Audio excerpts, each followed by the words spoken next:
All right, guys, it is Tuesday night. It is a little after 7 o'clock Central. So you all know it's time for another episode of Conversations with Commodores. And when I mention the passing prowess of the early 1980s of Vanderbilt football, first you think the bowl game of 82. You think Watson Brown, but you certainly think of number 10, the man behind the center. That's who I've got here tonight. At the time he left Vanderbilt, he was the most prolific statistically of any former Vanderbilt player of any sport, of any position, most notably quarterback. And we're going to get into that a little bit, of course. Number 10, Whit Taylor. Thank you, Whit, for coming on with us tonight. How are you doing tonight, bud? Thank you, Bernard. It's nice to meet you and kind of see you face to face and get to speak one quarterback to another. That's right. Well, at least from my perspective, I'm getting to speak to a guy who I knew about in high school. I got to see him when I was in high school. I was not happy with him for a couple of those games because I didn't root for Vanderbilt until I got recruited by Vanderbilt. But that's not about me tonight. But coming out of Shelbyville, what was it like? At what point did Vanderbilt get on your radar screen during your high school career? I guess it was after my junior year. Of course, Coach Pancoast was still coaching at Vanderbilt. Mm-hmm. David Lee was really the guy that recruited me. Mm-hmm. Actually, the guy that sold me to come to Vanderbilt. And at that time, there was no February signing period. Everything was done like in November. Mm-hmm. So in November, I decided that I wanted to play there, and I didn't get a lot of SEC offers. I had an offer from Ole Miss and Vanderbilt were the only two SEC schools. Tennessee had offered me to come walk on, and I didn't want to do that, and so it was a decision between Ole Miss and Vanderbilt, and between Coach Lee and being about an hour away from home, that was the decision. And come to find out, probably less than a month after I'd signed with Vanderbilt is when Coach Lee decided to leave and go to Ole Miss. So I ended up staying at Vanderbilt. Don't regret it for a minute. Did you know that football was going to be your sport in college? Did you play other sports growing up in Shelbyville? I did. And to be honest with you, Bernard, football was not my favorite. Baseball was my favorite sport and probably my best sport. Mm-hmm.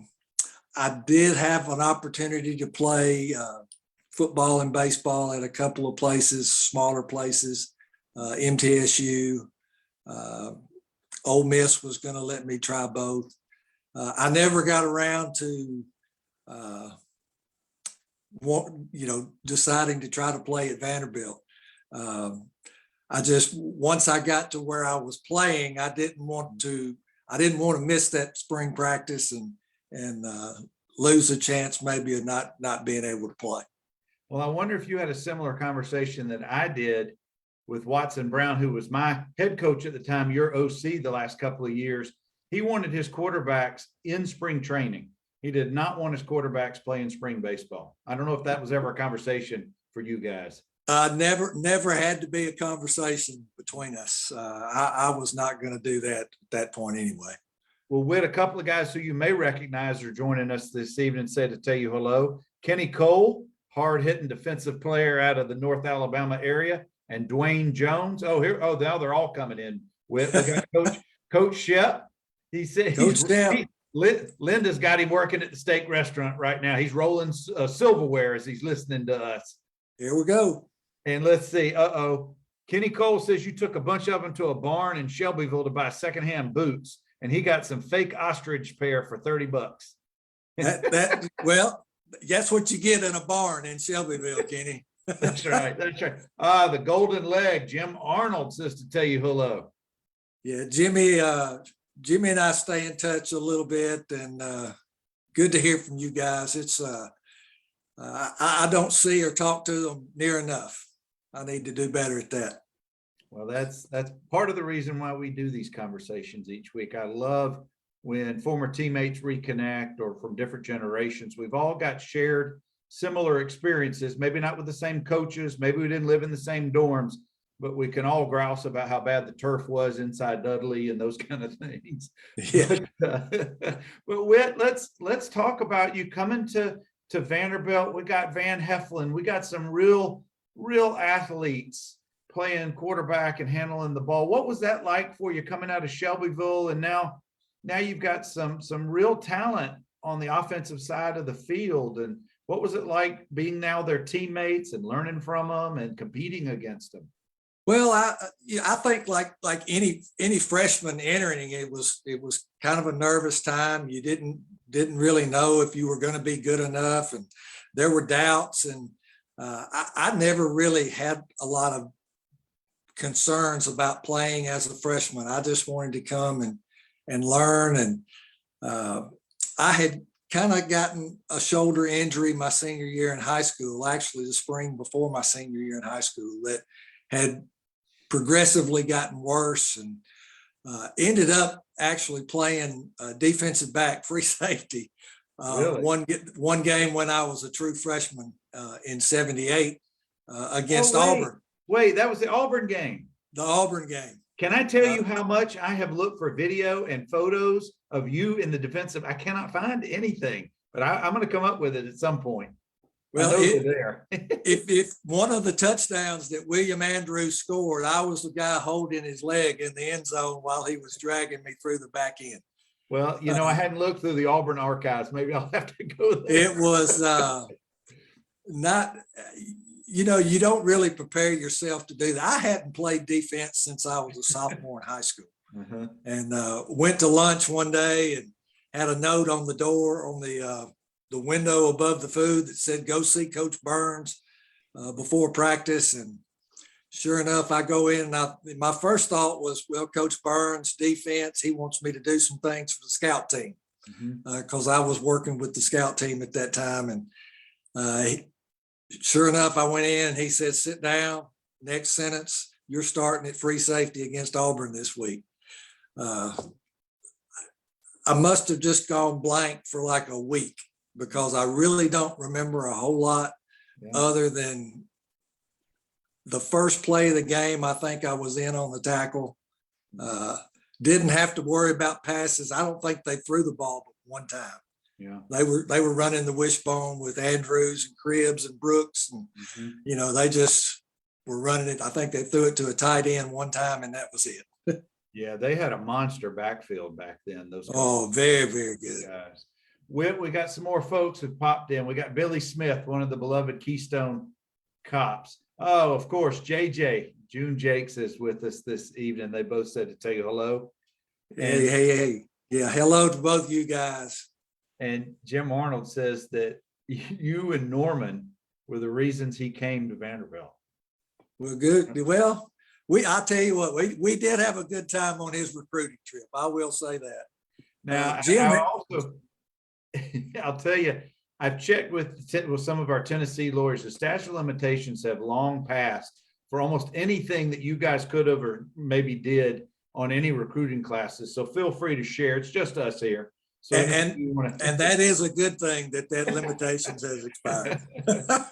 that's very funny. Well, 78 with Coach Pan coached, you guys go 2-9. That's a tough season. Tough season. 79, 1-10, then 80, 2-9. Now, when during that process, let's talk about you and the quarterback depth chart and who's starting those first couple of years you're there. What was the offense y'all were running? Talk a little bit about that experience, Whit, if you would. Well, I actually, and I'm thinking it was 79 or 80, and it happened to be Auburn again. Van was starting. A guy named Jeff Swab was the backup. We were at Auburn. I had absolutely zero idea that I was going to be playing. I had my hat, my chart. I was charting things on the sideline, and Van's playing, and he breaks a pretty long run, gets tackled. Guy hits him right in the lower back in his kidneys. So the They take him off the field. Jeff goes in. The very next play, Jeff gets a concussion. So Coach McIntyre's kind of looking around and, you know, where's Whit? Where's Whit? So I had to find my helmet. It was over back near the water bottles and all that kind of stuff. And so I grabbed it, went up to Coach Mack, and being kind of the fatherly figure that he was, he kind of just put both arms over my shoulders and looked me directly in the eye. And he says, now, whatever you do, he said, don't get hurt. He said, we don't have anybody else, so don't get hurt. And that was kind of how my playing career at quarterback went. We did throw a pretty easy screen pass for the first play of my college career. I probably had the longest rush of my college career. I had a 53-yard touchdown run, and don't know how in the world I did that, but didn't have one that long again the rest of my career. But that's kind of how my playing got started. And then after that, it was just kind of a, you know, it goes into competition day to day. And the last, I guess, 80, 81, and 82, I ended up playing quite a bit. Yeah, and I'm gonna, because when Watson shows up, it just seems like everything changed with his philosophies and his types of offense that was not seen in the SEC and much around the country. Well, I tell people that all the time, and Watson was a godsend to me. We were running the inside outside veer, and I was 5'10" and 185 pounds and just getting killed. Then Watson comes in, and, you know, we're 3-step, 5-step, get it out of your hand, and you know, those kind of things. So he came at a perfect time for us, and you hit it right on the head. We were doing things at that time in the SEC that nobody else was doing. Everybody kind of does that today. But we were throwing it 45 and 50 times a game. This was an eye tailback oriented league. And there were some really good eye tailbacks in the league at this time. That's right. But you know, from playing with Watson, it was, and when I tell people this, they kind of look at me funny, and I said, it was not as complex as he made it look. We did a lot of the same things or the same plays from a lot of different looks and a lot of different motions, which made it look different. But the whole thing was, you know, and if you want to break it down to the simplest terms, when it got time to snap the ball, the quarterback and our backs and receivers had to know, is it zone or is it man? Because that was determine what route you were going to run. Yeah. And our guys were really, really good at that. I was going to say, look at the athletes who were in the backfield and the ball handlers. You had Alama, you had Keith, you had Norman. I mean, I could keep going on and on, but you had the beauty of Watson's offenses is that he recognized the strengths of the different players, at least from my observation, my years, and I've seen many of your games over the years. He recognized what guys could do and what they couldn't do, and trying to put those guys, most notably you, at the helm, and recognizing that, well, Keith was better catching those passes out of the backfield, or you could frankly just put the ball anywhere near Allen, he's going to come down with it for a score. Right. But no, you're right. No one, you probably, I know that when you were, I say retired, when you graduated from Vanderbilt, you held all of the statistical leaders, not only for the school, but a lot of them throughout the SEC, and several of your records are still Vanderbilt top 10 records. And I know you don't want to hear about all those records, but I want to share some of that with the folks who are watching. But before I do, Joe Staley says to tell you hello. Great player. He was a great player, great teammate, great leader. Dwayne says it was really the West Coast offense on West End is the way he described it. That pretty much, it just wasn't called that then. You know, it was just, and I tell you the one thing that Watson was so confident in what he did. Mhm. And it was week to week. You went into the first offensive meeting of the week, Mhm. and you just knew, you knew he had something planned for that week, for that opponent, that we could do, and he knew that we could execute it. Yeah. And by being able to do that, I mean, that's 90% of the battle, is getting us to believe. And that's what he did from the time he first got there. Well, I had Keith Edwards on here several months ago. I don't have it in front of me, but I want to say he caught like 97 passes and was at that time the SEC receptions per one season leader. And that's coming out of the backfield. Yeah, and he was our fullback. Yeah. It probably still holds the records. What semblance of a running game we had got hurt against Tulane in the second week of the season. Yeah. Ernie Goolsby had just gotten 100 yards rushing against Memphis in the first game of the year, and he goes down, and so our running game became a 5-yard out or a swing pass, or something out of the backfield quick.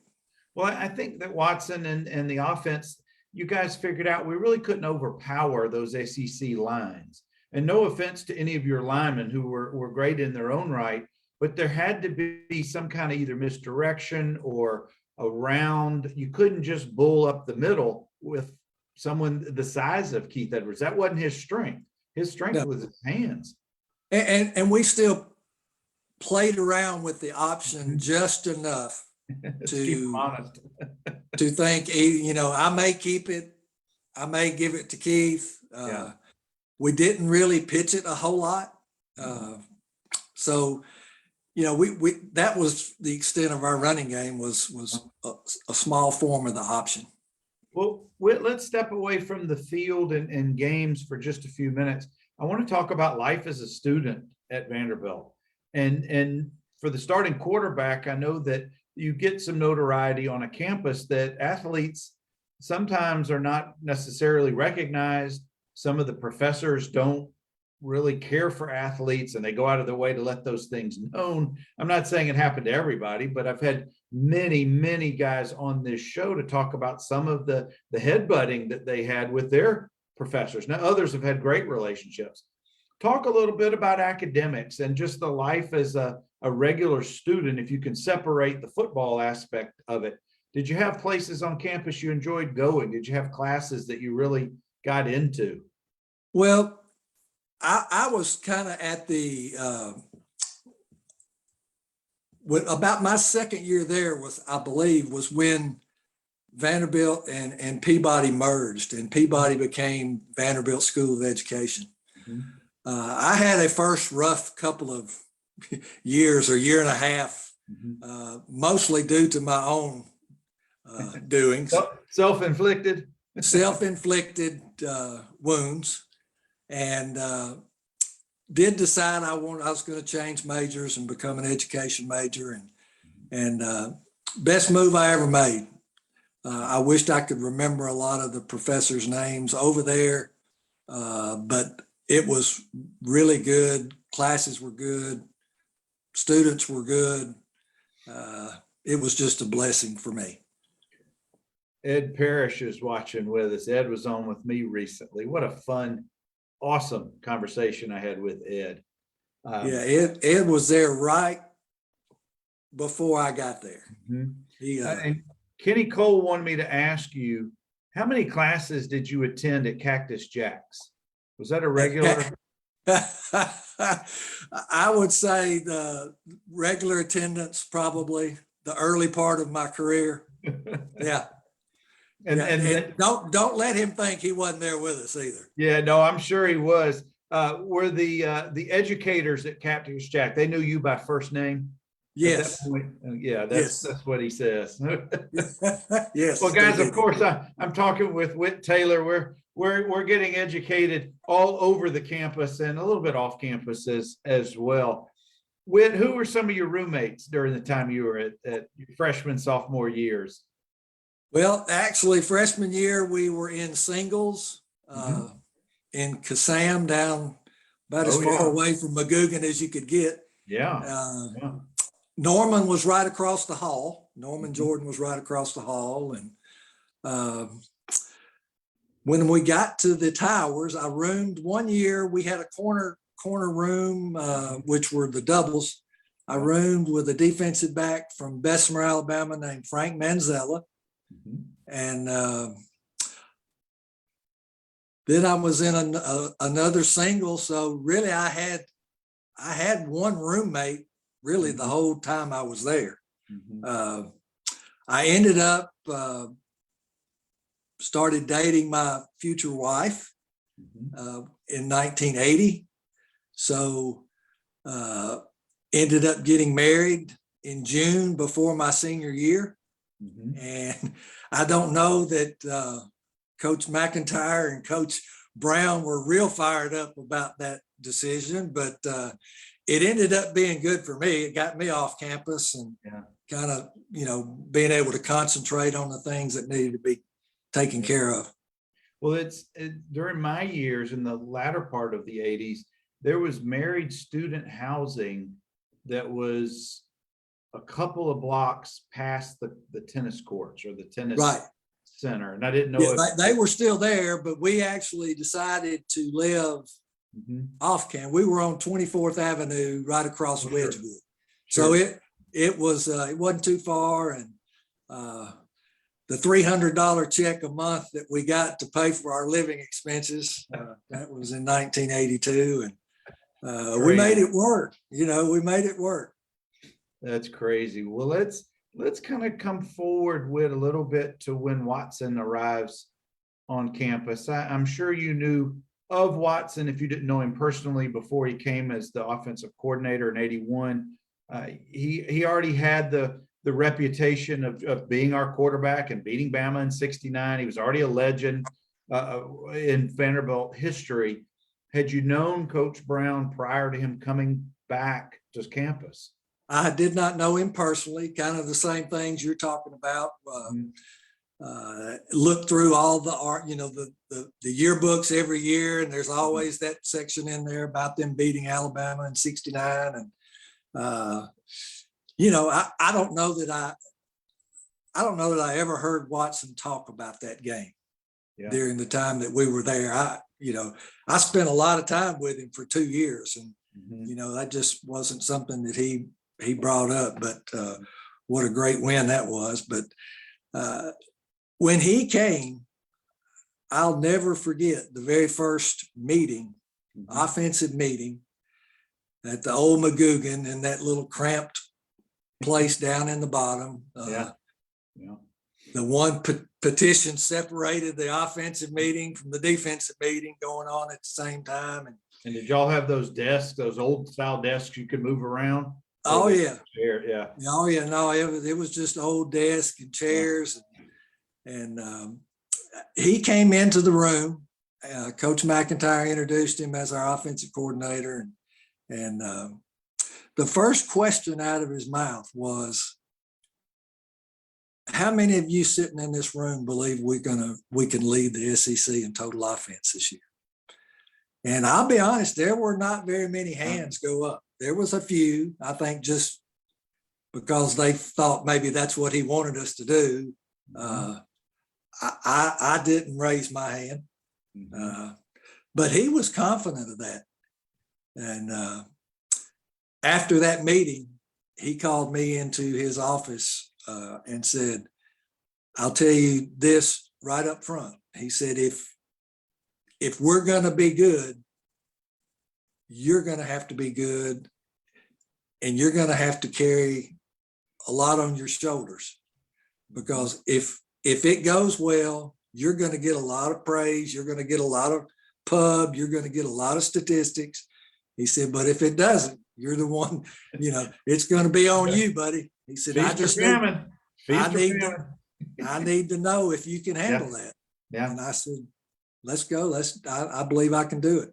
I was going to say, what was the competitiveness in you, the athlete in you, the desire to do well? You must have just been roaring to go once you saw what Watson was about to unfold for everybody on the offense. It was so different from what we were doing. Yeah. And everybody just kind of enveloped. I mean, they just kind of fell in love with it. It's like, wow, this is some good stuff, and all the motions and all, everything moving around and formations. And the only thing Watson didn't do, and I look back now and I'm thinking, boy, I wished he would have thought of a shotgun back then. We never ran the shotgun. I was under center 100% of the time. So Yeah. I thought, being 5'10", I could have liked being in the shotgun a little bit. You're seeing the Kyler Murrays of the world back there, and I know you're thinking, man, that was me. If we'd only been 6 yards deep. Yeah, I would never never compare myself to Murray's athletic abilities and speed. I was more of the get what I can hope I can get and get down. I was a get down guy. Well, I got to ask you, because I want to go to the Tennessee game in '81. And that's a tough. I know it's got to be ingrained in your brain. It was a tough loss, 38-34 at Neyland. You've got on the Tennessee side, you got Reggie White. You got, I think, 10, 11, or 12 future NFL players on that roster. Willie Gault.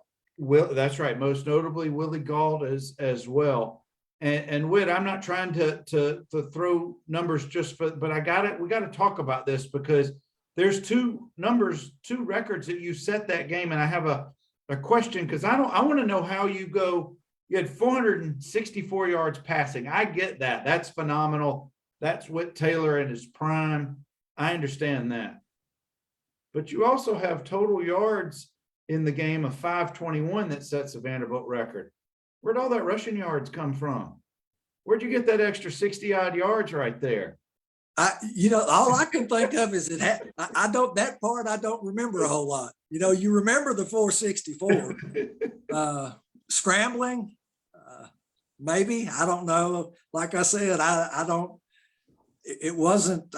remember it being a big rushing game for me, but I guess maybe there was a few yards in there.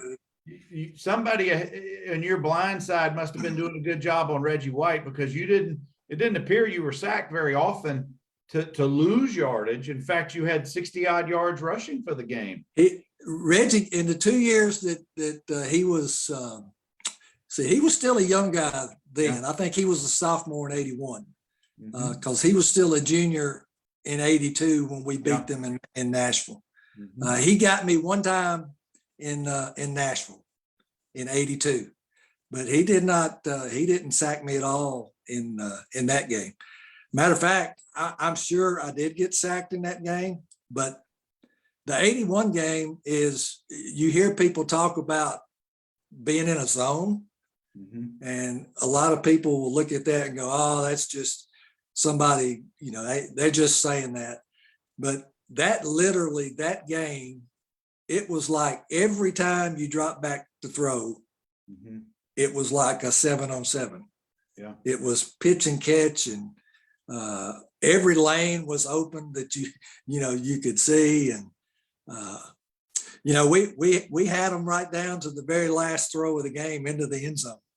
So that was a heck of a game. Very disappointing game. Probably the most disappointing game of my career. Well, to have such an incredible statistical day, clearly you were not thinking or worried about protections. Your line must have done such a superior job that day that you were focused on what was going on in front of you beyond the line, not at the line. Well, that was when I think back now, and I kind of remember how Tennessee tried to play us. I distinctly remember in '82 where they would rush 3 and drop 8 every time. So the sack wasn't that big a deal, and they did a lot of that. They even did some rush 2 and drop 9. So a lot of people say, well, at least you're not, but it's hard to find lanes to throw in, when they're dropping 9. Yeah. So, but that day, even dropping 8 or dropping 9, it was like our guys were just getting right in the right holes, or, And you were, if they tried to play man under, they were running away from them. And, yeah. it was just, it's like you're a shooting guard who really just has zeroed in for that, as you said, locked in or in a zone. And it's just one of those rare 3-hour periods where you're able to compete and do so well. But I want to talk about Reggie White for just a minute. You both ended up in the USFL. You competed against each other. You were with Michigan and San Antonio. Did you ever play against Reggie when he was with maybe Memphis, I think? Memphis. Did you guys play against each other? I know Bobby Hebert was or not Bobby Hebert. Yeah, Bobby Yes, Hebert. yeah. I played behind Bobby Hebert for 2 years, and actually played behind Rick Neuheisel in San Antonio for a year. So I didn't. I think I started 3 games in my 3 years in the USFL, and Reggie played against Reggie when he was at Memphis.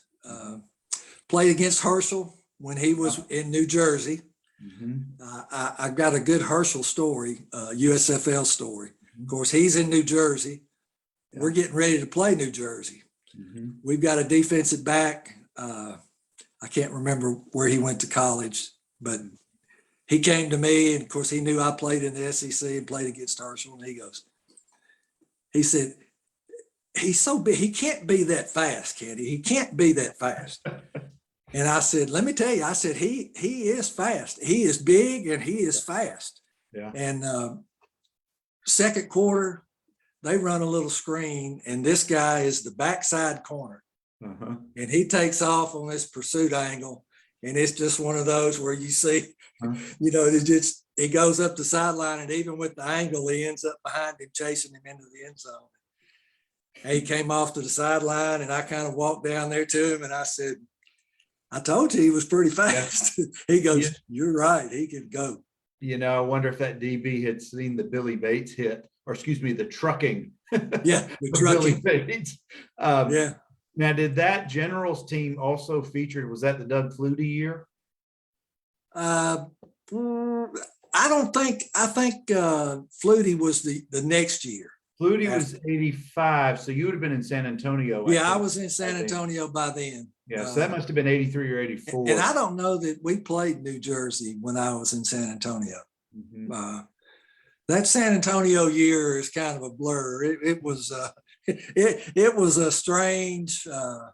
We could do 2 or 3 I was going to say, have you read Jeff Pearlman's book that came out a couple years ago about the USFL? I have not. I probably need to get that. There's some stories, because he does such a deep dive, and I know we're getting a little off topic, but Pearlman does such a deep dive on his topics. He interviews 400, 500, 600 people, and the stories are just incredible. He's about to come out next year with probably the definitive book on Bo Jackson, and I understand he's done about 1,100 interviews. But anyway, yeah. But let's go back. We cannot skip over the 82 season. We got to talk about that season, and just what it must have been. Every week you're playing another team, and you must have just been giddy almost the weeks you didn't get hit a lot, but it must have been fun.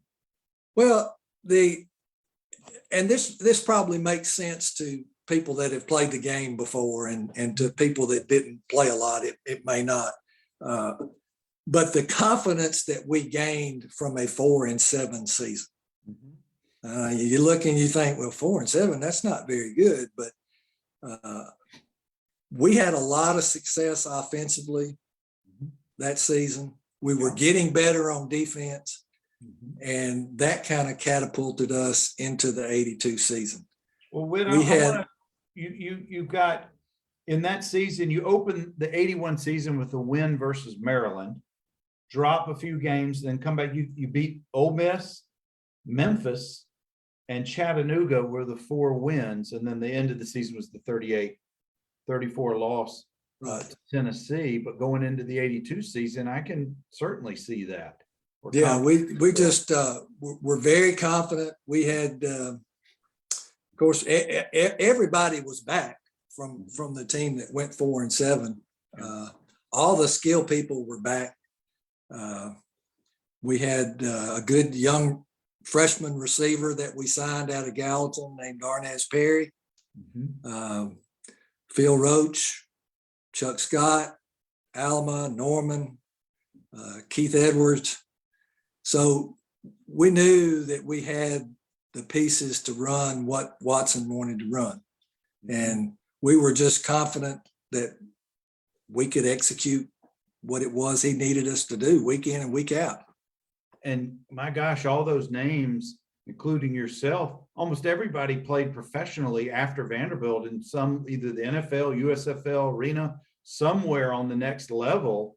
All of those guys. Yeah, Will Walford was a freshman that year and started for us at tackle. Pat Saindon was a guard. He played in some USFL. So yeah, there were some guys that played after that. I think Alma probably would have played a little longer if he hadn't gotten hurt. Yeah. So, you know, those were, it was a special year. We weren't nearly as talented as a lot of the teams that we faced every week. But we got to the point where 3 or 4 years ago where we weren't at all convinced we could compete and be in a game, to going into 82 expecting to win those games. And talk, let's stay right there for just a second, Whit. I want to talk about the confidence of an athlete, a competitive athlete. We all grow up playing sports, and I'm not just talking about just in the driveway or in the backyard, but this is big time football. This is SEC football. And to have that confidence that you're referring to end the 81 season, you do your workouts in the fall, in the winter, you come into the spring and you're doing more of Watson's offense and you're getting more and more familiar and comfortable with it, plus probably knowing Watson, more wrinkles to it. But absolutely. What did it mean? And you were starting to explain some of that.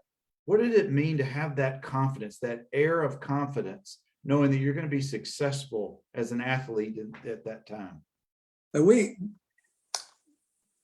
I think a lot of guys stay all year round today. They didn't used to do that. Yeah. We had probably 23 or so guys. I think all 12 seniors stayed that summer, hung out together, practiced together, ran together, threw together. You know, so we became very close. You know, you hear all the corny things about loving each other and caring for each other and playing for each other, and that didn't really happen until probably part of 81 and then 82. I tell people this all the time too about the 82 team. Is people hear that 8-3 season and they talk about all the offensive records and us throwing the ball all over the yard and you know, all this kind of stuff, but we were a whole lot better on defense than we'd ever been since we'd been there. I think we ended up second in the nation in turnover ratio. Leonard Coleman set a school record for interceptions. You had guys like Joe Staley and John Clemens and Willie Twyford and Bob O'Connor and Manuel Young, those kind of guys that had been there for a while, that we, you know, been through some of the tough times, just like everybody on the offense had. And you know, then you've got an All-American punter who can change ends of the field, you know, and a rock solid place kicker in Ricky Anderson. So, you know, we had the components. If we didn't screw it up and beat ourselves, then we had a chance to be in every game. Well, you know, it was a real veteran experienced team. And you're talking about the defense. You shut out Virginia Tech. You limited Kentucky and Ole Miss on back-to-back games, 10 points each. To start out the season, you beat Memphis 24-14. And then you guys are starting to put points on the board. But before we get to a couple of those games, and I know that Florida game is a special game, take us inside the quarterback room with Watson. Who else is in the room with you? In the room is Kurt Page, Ardell Fuller. Ardell was from South Carolina. I have a great a great Kurt Page and Ardell Fuller story. They roomed together on the road, or even at home. You know, we used to stay out at the Marriott by the airport, and we'd bus in on Saturday mornings. I had been. This was in 81. I had gotten hurt against Mississippi State and was not going to be playing against Alabama at home. And so Kurt and Ardell were going to play. We left the Marriott, full police escort, get to the stadium. Everybody gets out. Kurt and Ardell are not on the bus. They had missed the bus to come back to the stadium. You know, Watson, I mean, and he was irate. I mean, the big vein in his neck just got extra huge, you know, and he was having a cow.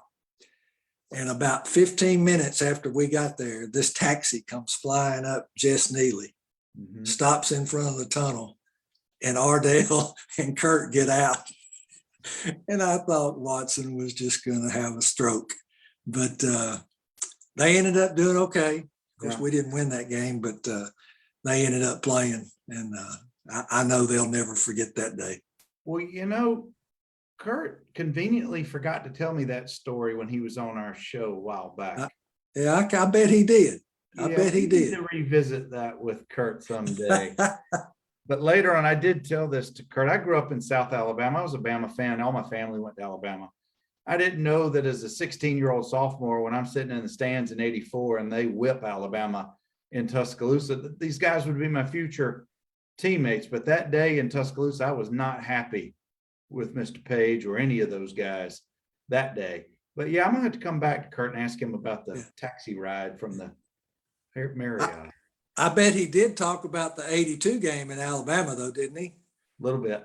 I got knocked out right before halftime, and he comes in and throws for 280 something yards in the second half. With who? And we almost, we almost beat them. I mean, Kurt played a great game that day. Yeah, that was a 24-21 loss. You guys started out, you beat Memphis 24-14. You lose big to number 11 North Carolina, then number 4 Alabama, and then you guys end up winning. Gosh, other than the Georgia loss, you won 7 out of 8 in a row right through there until the bowl game. But I want you to take us to the Florida game. Florida was ranked number 14 when they played you guys that year. The no doubt pivotal turnaround game of the year for us. Not just because we won, not because of the way we won, but we had prepared that week. If I'm not mistaken, we're at the Marriott the Saturday before.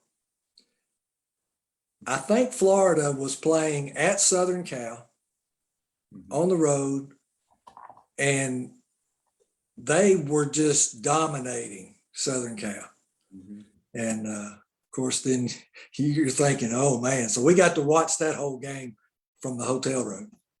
So we go to the Monday meeting, and Watson has this little wrinkle to put in. And he's going to take Norman, who's 5'9" and a $190, little fire plug, and he's going to stand him up on the end of the line of scrimmage. So their best pass rusher has to go. He didn't really ask Norman to block him, but just so there's not a short corner for him to come off of where he had to go around. And the guy was a non-factor in the game. It was Wilbur Marshall's who it was. So I mean, Chicago Bear. Yeah. Probably, a really, really good. He was a great player, but that was ended up being who's going to have the ball last, and it was an offensive lineman's dream to get a touchdown in the game, and I never saw it happen. I got knocked all the way up under the visiting bench, threw a completion, tight end caught it, got popped, the ball flew toward the end zone, and Rob Monaco landed on it in the end zone for a touchdown. So great game, great confidence builder for us. I was going to say that kind of a win over that highly ranked of a program can only boost the confidence of the entire team. No matter how poorly somebody might have played, they're in that kind of a win. So you win that game 31-27, then you have a letdown against Georgia the next week. But then you reel off Mississippi, Kentucky, Virginia Tech, Chattanooga. Now this takes us to 82 against the Orange. And that was the game that I think so many people remember fondly.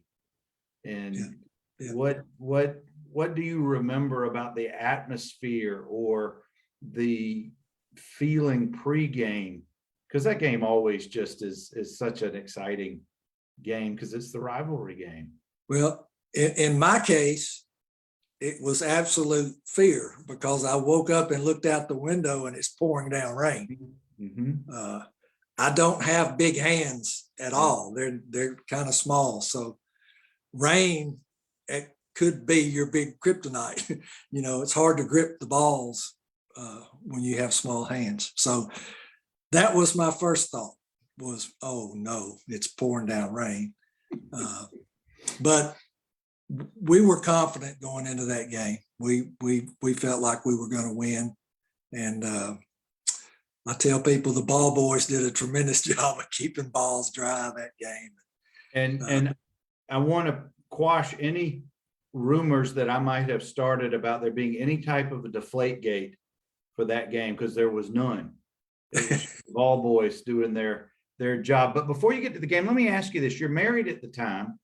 Yeah. Do you remember conversations? And I'm not trying to pry, but do you remember having conversations about what you just said when you wake up and it's raining? I don't know if you were at the hotel at this point. Yeah, we were at the hotel. So my wife knew we had talked because the forecast didn't look good. Mm-hmm. And it was like, I hate that all this is coming down to this game, my last game in the stadium, my last game against Tennessee. We've never beaten them, and then the weather's going to be bad. But she was very, very positive. You guys have done great all year. You're going to do fine, and it ended up being, it was really a good game. I mean, it was kind of a back and forth, and kind of. We hit some big timers. We weren't big on making big plays. We were more methodical and kind of could take it down the field, but we had a big long touchdown pass early. Chuck Scott had a couple of long runs, or they were short passes, but they were long runs, the kind quarterbacks like. And right. So, that in that game just for a guy that went to Vanderbilt as a freshman and won 2 games, 1 game, 2 games, 4 games, 8, that made the 8th game. Yeah.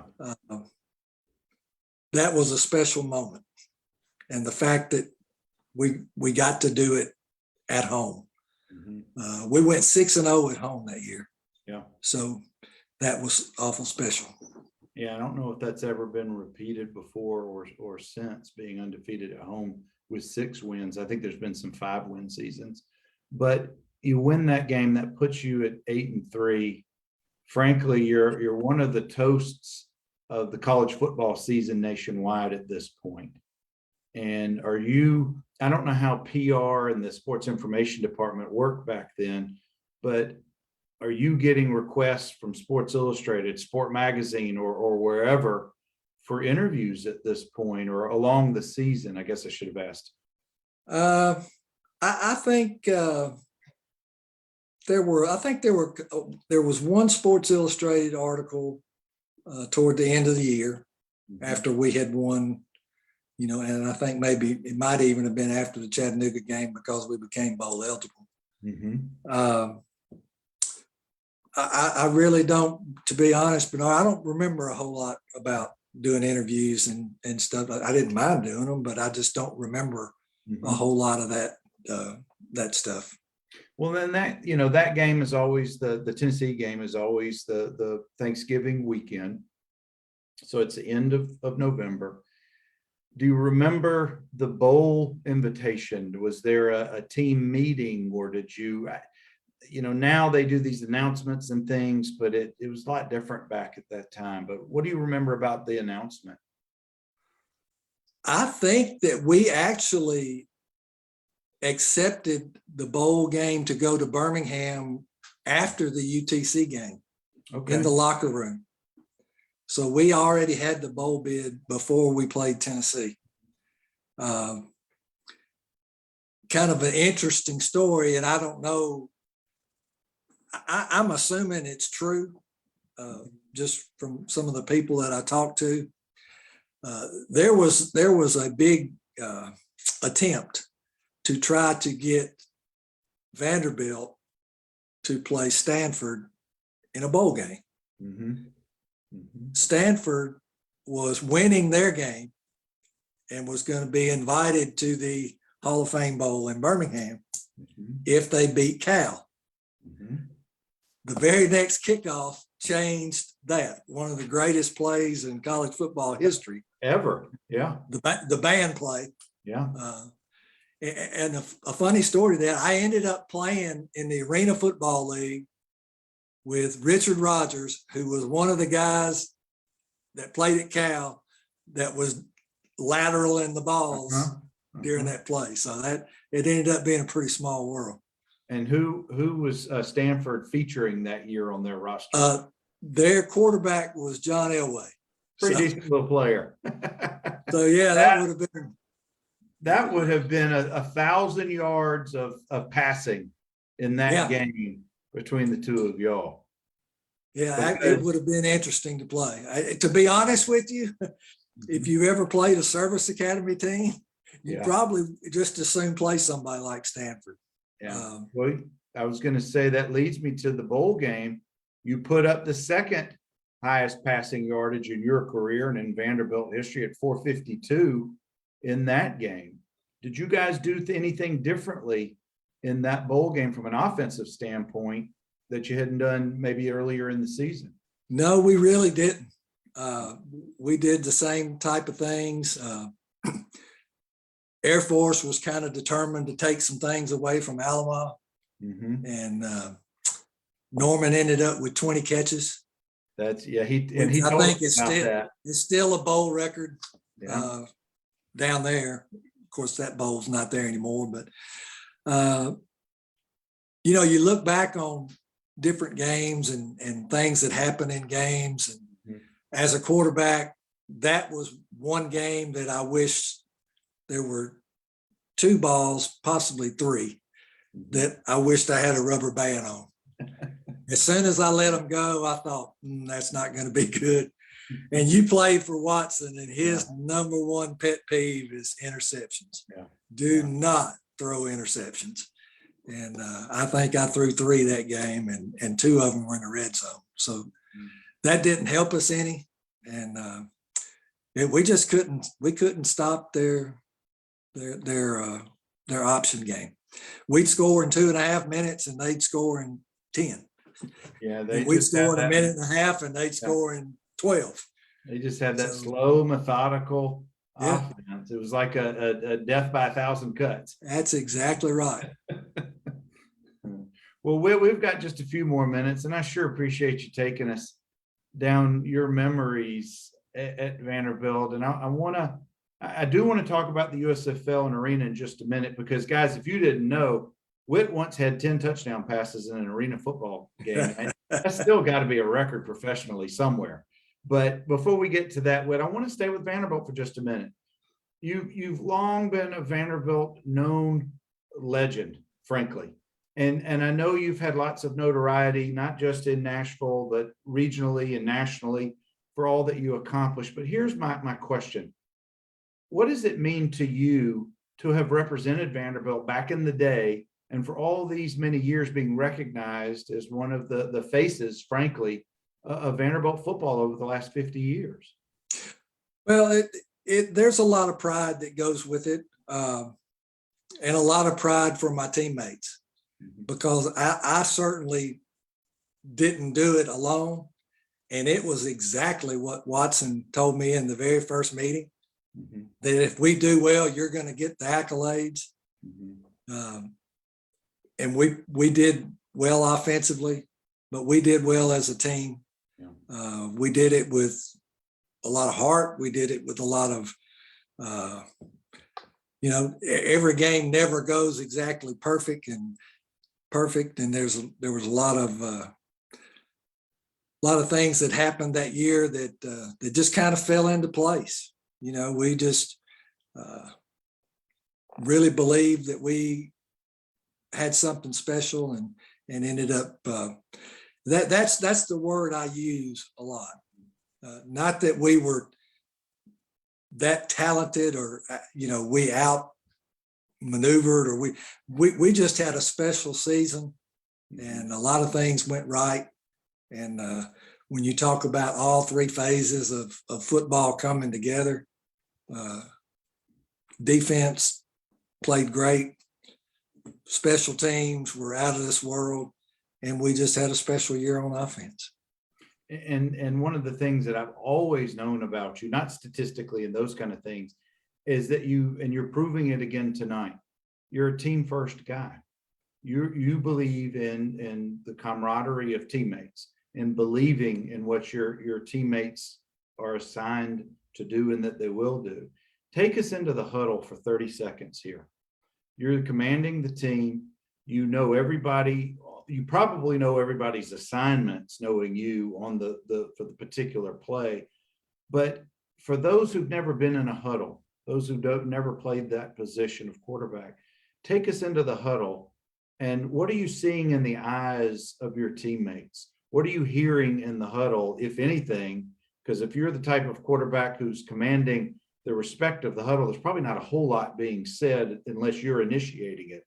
So take us in there for like 30 seconds of an experience. Well, it was, I think the other 10 guys in the huddle, they have to look at you and believe in you.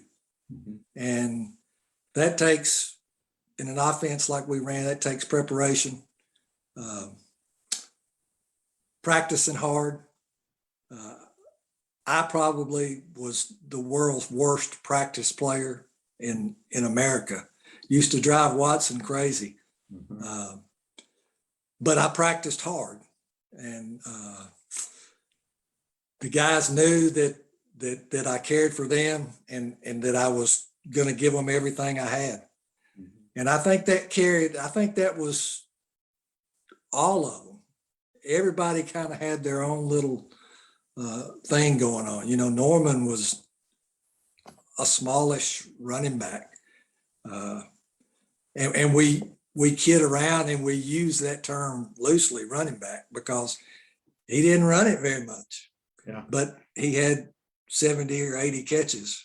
So well, in the program, they had to assign a position to him, just so people in the stands would know. In theory, this is what he did line up in the backfield where a running back usually lines up some of the time. So anyway, but I think the battles that we had gone through because most of the guys that we were in that huddle with in 82 had been there for 3 years together, knew some of the things that we had gone through together, had gotten to the point where we were successful doing some things and kind of knew how to get to that again.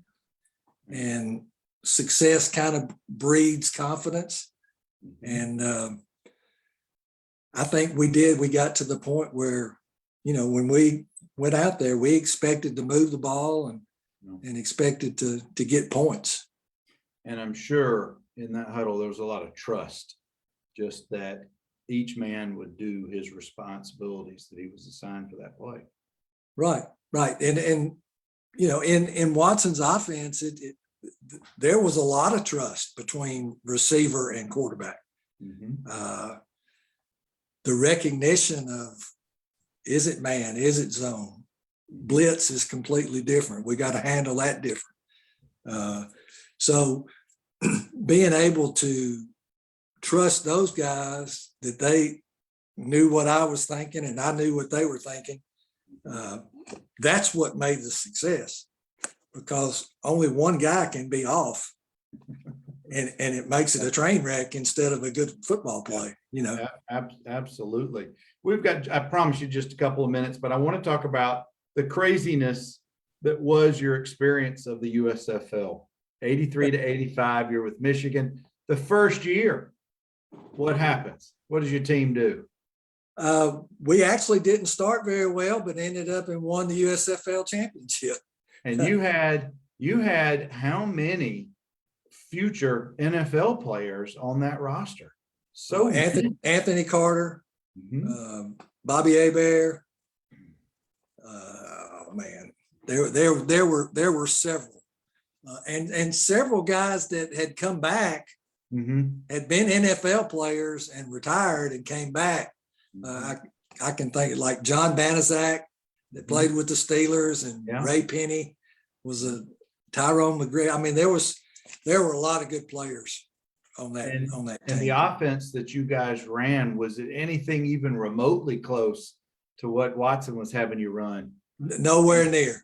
No, it wasn't close. I think that was the one thing. Now I will say this: there is a vast difference in athletic ability, and this going from high school to college, and even college to the USFL. And I'm sure it's the same thing with the NFL. The speed at which those guys play is ridiculous. But we didn't start very well, but we kind of got on a run and won it the first year.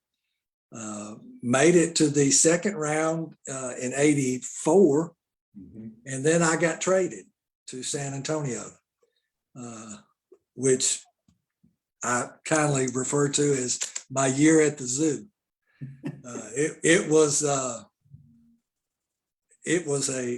was something else. Well, you had an interesting owner for San Antonio, did you not? Yes. Pretty eccentric dude. Yeah, that's putting it mildly. Bernard. Yeah. I'll tell you one story, and I know we're about out of time, but I had been traded there from Michigan. Michigan was a good franchise. Vince Lombardi's son was our general manager. Straight-laced head coach from the Atlanta Falcons, a guy named Jim Stanley. But I had been traded, so I played 2 years in Michigan, get traded. The first week that we're in San Antonio, that it's time to get paid. So we're in the locker room. One of the assistant equipment guys comes out with this big stack full of envelopes, and he's giving everybody their checks. Well, as guys are getting their checks and literally sprinting out the door, sprint, check, sprint. And I looked at this guy, I said, what in the world is going on? And he said, everybody's going to the bank. He said, get in your car, go to the bank, get it cashed. So it was like the Indy 500 going to the bank. And if you happen to be the last one in line, you may or may not get your money. It was that bad. And it was week to week. You never knew if you were going to get paid. We got one paycheck in $20 bills. I can remember getting paid in $20 bills.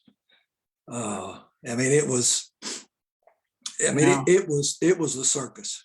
Did you have a teammate named Greg Fields? I did have, yes. You've got to read the Perlman book. There is a story that is phenomenal about Fields going to the owner's house. Do you know this story? Oh, I do not know the story. I'm gonna get that book. Yeah, we'll talk in a few minutes offline, but it's phenomenal. But anyway, and I guarantee it's true. It's true. Well, Perlman seemed to have interviewed enough folks to confirm it, or he probably wouldn't have put it in the book. Yeah. But then after the USFL, that's at the 85 season, right. You end up in the 87 season in the arena out in Colorado. How is it that you threw 10 touchdown passes in one professional game? That's great. People will never believe this story when I tell it, because I had been out of football from 85. I coached at Vanderbilt, Coach McIntyre's last year. Mm-hmm. So December of 85, I'm on the road in St. Louis recruiting. Get a phone call. Hey, don't go anywhere. Coach Mac's going to retire or resign. Sure enough, that happened. So that fall of 85, I went to work in Nashville for a lumber and building supply company after that. Got the call in the summer of 87. I'm at my parents' house. A guy that had been our defensive coordinator at San Antonio called me at my parents' house, and he said, "Hey, I need a quarterback." I had no idea where he was. I mean, he could have been in the North Pole. I said, "Well, Coach, where are you? What are you doing?" He said, I'm with the Denver Dynamite in the Arena Football League, and I need a quarterback. And when he said I need a quarterback, I knew I was gone. I was going to go. You still had it. You still had that fire. I had never seen an arena football game. Never even heard of arena football game. Kind of heard of it. So I said, let me talk to my boss at work. I said, when do I have to leave? He said, I've got a ticket for you at 10 o'clock in the morning, leaving Nashville, flying to Denver. You got 18 hours. Oh man. So I ended up going to this guy's house. He's living out in Belmead, and I had to go out and kind of tell him. And he says, well, it sounds like you kind of have your mind made up. And I said, yes, sir, I do. I get on the plane. Kind of football shape? Oh, no. It's been 2 years since I've thrown. Did you thrown a football in a year? If I had, it would have been at a family gathering or something, but anyway, so I get on the plane and I go and I get there, and that afternoon, after I get off the plane, we go to this gym. It's raining outside. They're practicing in the gym. So, which is not much difference than the size of the field anyway. So that was on a Monday, and I practiced Tuesday, Wednesday, Thursday, and then we played Friday night. And that was the game that I threw 10 touchdown passes in. No way. Unbelievable. You go from being in a construction employment to 5-6 days later. Yes. That's awesome. And it was the biggest backyard football game, the most organized backyard football game you can imagine.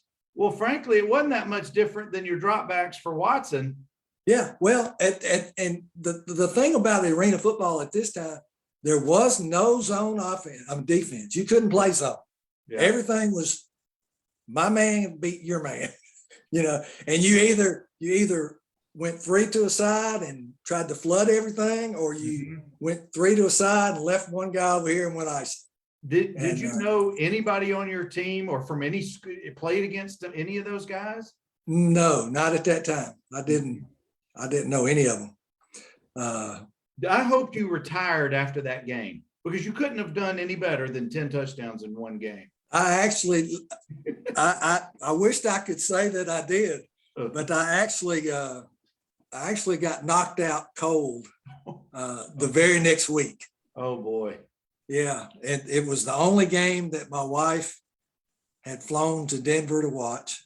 Oh, no. We had a 2-year-old son that was with her, and I get literally the worst one I've ever had. I've had 3 or 4 concussions, but this one was bad.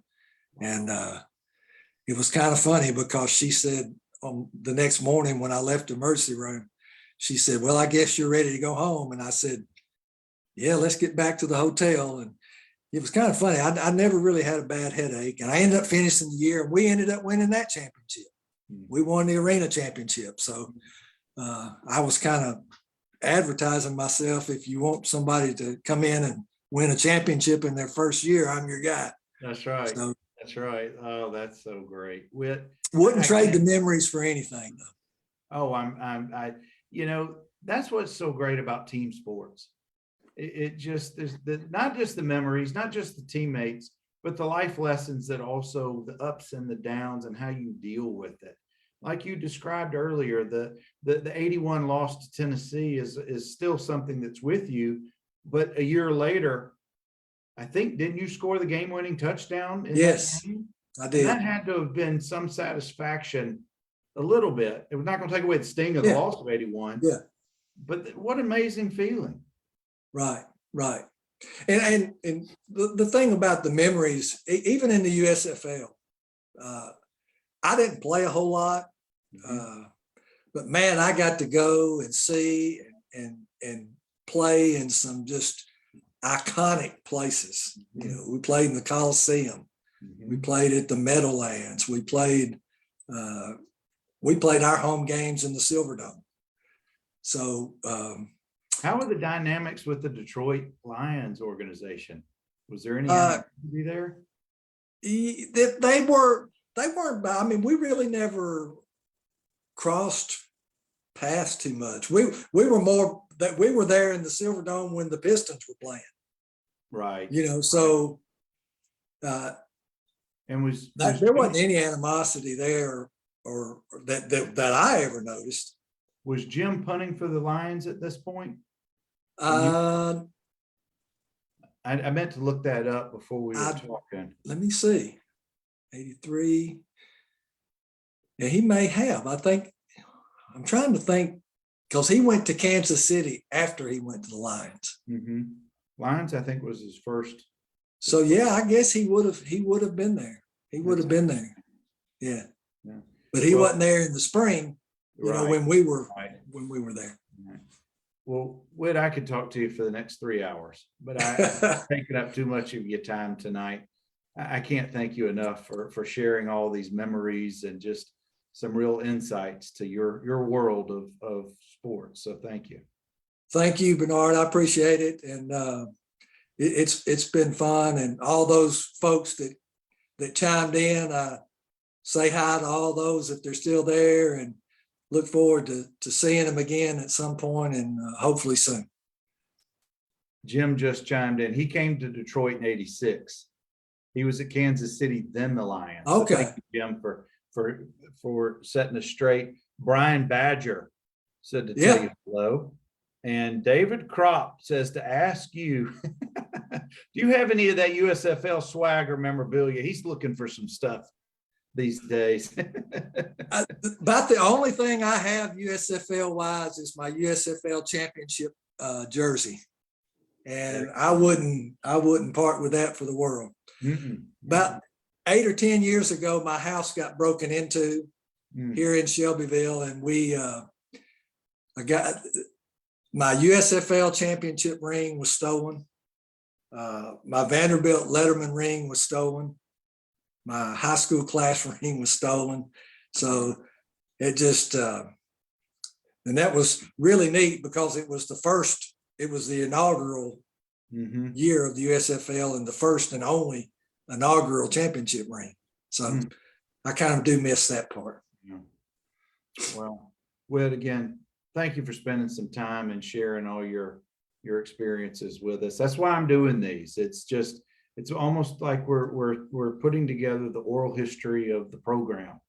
Yeah. And with you being such an integral part of that during the early 80s and beyond, I really, really appreciate your time tonight. So thank you. Thank you so much. Let's stay in touch. Please do. And guys, that's why I do these on Tuesday nights. We've been doing them for almost 2 years. I've got a whole bunch of good folks lined up for after the first of the year. So please keep showing up. Please keep contributing. I love the comments and the interaction. I hope you guys have a good and safe holiday season. Y'all take care.